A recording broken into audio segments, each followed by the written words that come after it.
তো নমস্কার বন্ধুরা, আমি বলেছিলাম যে আজকে এই ভিডিওটা দেব। তো দেখো, মাছটা কেটে ধুয়ে নিয়ে চলে এসেছিলাম, নুন হলুদ ভালো করে মাখিয়ে নিয়েছিলাম। মাছগুলো কিন্তু এক এক করে ভালো করে ভেজে নেব। শুধু এই মাছগুলো নয়, বাড়িতে কিছু মাছ ছিল, সেগুলো আমি এর সঙ্গে রান্না করব। সঙ্গে নিয়ে নিয়েছিলাম কিন্তু ঝিঙে, আলু আর এই মাছ। মাছ দিয়ে এই বুঝতেই পারছো, গরমে একটু হালকা করে তরকারি করব।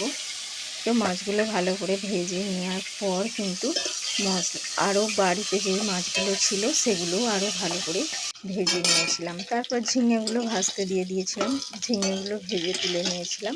নিয়ে তারপর আলুগুলো পেঁয়াজ একসঙ্গেই দিয়ে ভালো করে ভেজে নিয়েছিলাম। তারপর ধনে জিরে লঙ্কা হলুদ আমাদের কিন্তু বাটা মশলা, সেই মশলাটা দিয়ে দিয়েছিলাম। মশলাটা দিয়ে কিন্তু খুব ভালো করে কষে নিয়েছিলাম। একটু আদা রসুন বাটা একসঙ্গেই ছিল, দিয়ে দিয়েছিলাম। দিয়ে ভালো করে কষে নিয়েছিলাম। কষে নেওয়ার পর কিন্তু ঝোলটা ফুটে আসতে মাছগুলো দিয়ে দিয়েছিলাম। মাছগুলো দেওয়ার পর একটুখানি চাপা দিয়েছিলাম। চাপা দেওয়ার পর কিন্তু ফাইনালি তরকারিটা হয়ে গেছিলো।